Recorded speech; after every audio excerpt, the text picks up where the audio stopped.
Hola, muy buenas a todos. Soy Kungnof de Comics y hoy os traigo explicando a Mihawk. He estado, bueno, hace tiempo estuve en Rumanía, así que creo que teniendo en cuenta en quién puede estar basado, puede venir muy bien. Así que explicaré también ciertos aspectos históricos reservados a esto. Así que sin más, un brutal saludo y empezamos. Bien, esta es Dacia. Dacia es la antigua zona, ¿vale? Que fue, vamos, el territorio que posteriormente en la antigua Roma, o incluso antes, pues equivaldría a la actual Rumanía.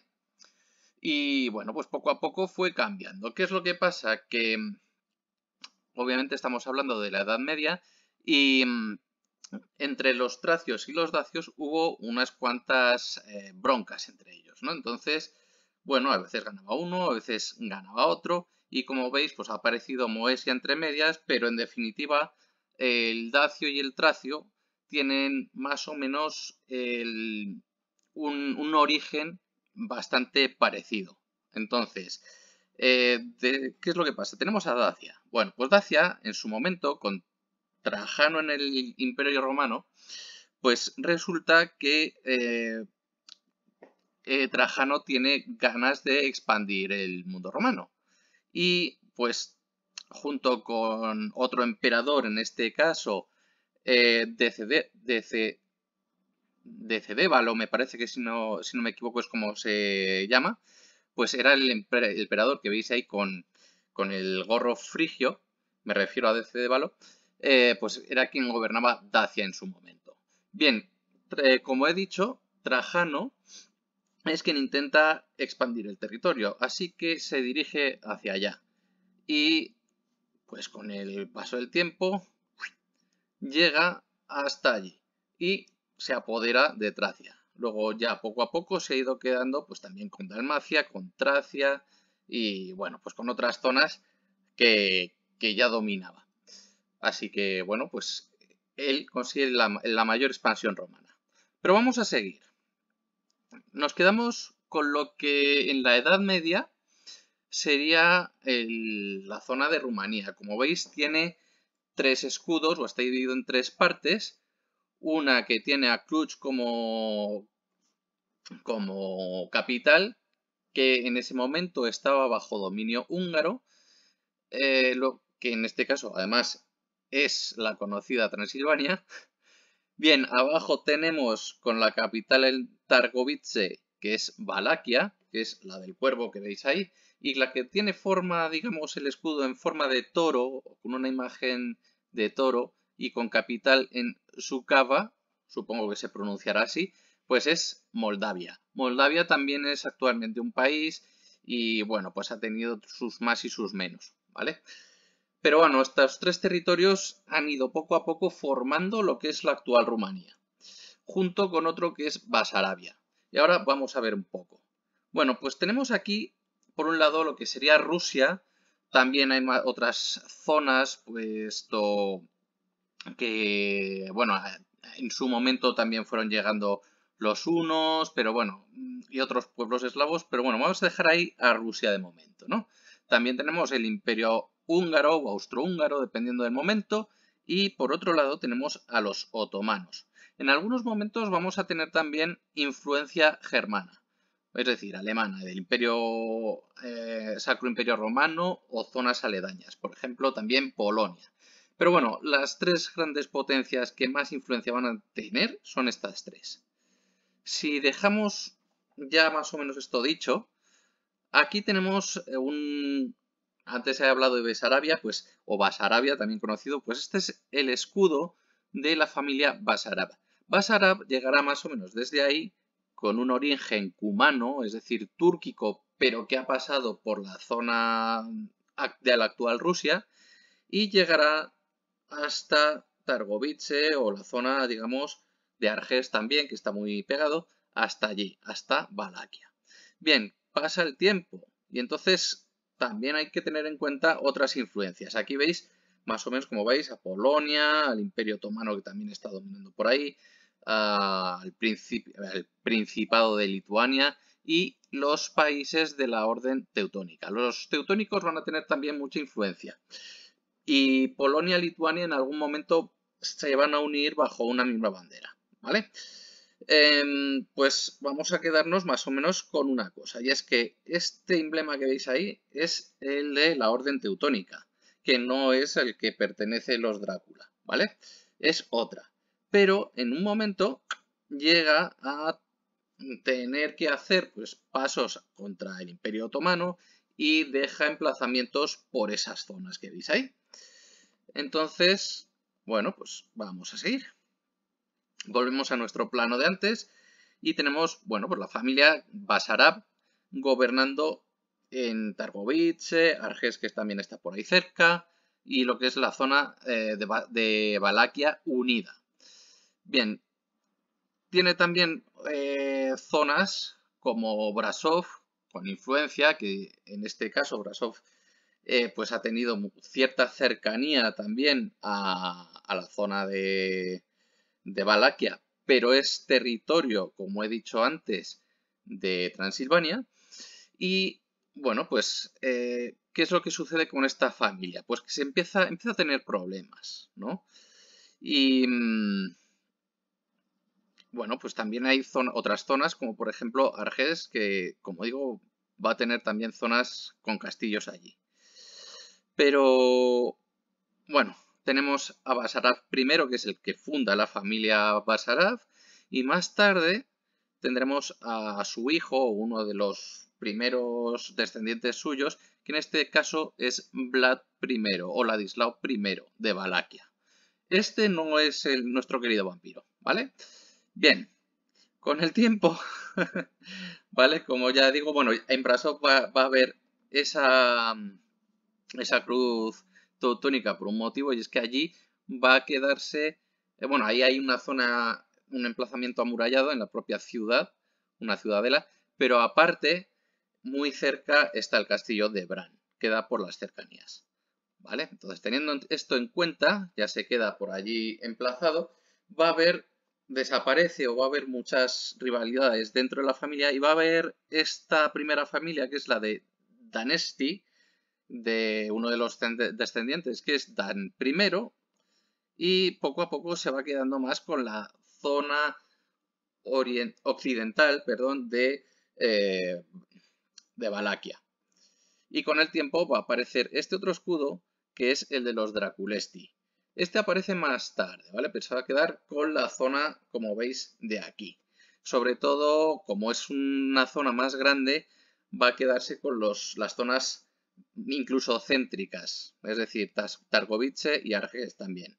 Bien, ¿cuáles son más o menos los primeros o los más importantes de estas dos familias? Bueno, aquí he puesto a Dan II, no es el fundador, pero sí que va a tener relación con otro rey que es Mircea I, ¿vale? Dan I es el que funda los Danesti y su hijo pues es decir, Dan II va a continuar con esto. Y por la otra rama, el hermano de Dan I es este, Mircea el Viejo o Mircea I. Bueno, pues va a tener descendencia y uno de sus hijos es Drácula, es decir, Vlad II Drácula. Sigue sin ser nuestro Drácula, puesto que en este caso es su hijo, Vlad Tepes. Tepes es el emperador, que es otro de los motes que tiene aparte de Drácula o el hijo de Drácula, que es el que habéis visto ahí. Bien, pues teniendo en cuenta esto, vamos a seguir. Ahí tenemos ese círculo, pues en Timisoara hay un castillo, igual que en la zona que hemos visto antes de Brasov, y por esta zona de aquí más o menos, aunque no sea esa ciudad en concreta que aparece arriba, entre Arges y Tarmovice está más o menos la ciudad de Poenari, ¿vale? Simplemente son otros dos castillos de importancia que aparecen ahí, en la historia real. Bien, pues vamos a dejarlo de momento y nos vamos a ir un momento también a nuestro querido castillo de la isla Kuraigana por una sencilla razón. Vamos a ver más o menos qué esencia tiene la zona donde vive nuestro querido Drácula Mihawk, ¿no? Bueno, pues tenemos un castillo, que este es el castillo Corvino o el castillo Hunyadi, que fue fundado por Juan Hunyadi, que veis aquí. Este Juan Hunyadi era quien dejó preso a Drácula o Vlad Drácula II. Vuelvo a decir, el padre, no el que tenemos en mente como nuestro chupasangre, ¿vale? Nuestro querido Drácula de la vida de Bram Stoker. Bueno, los dos formaban parte de esta orden, que es la Orden del Dragón, y obviamente es de ahí de donde deriva el apellido Drácula o Dráculae, ¿no? Y luego también, por supuesto, la familia Draculesti.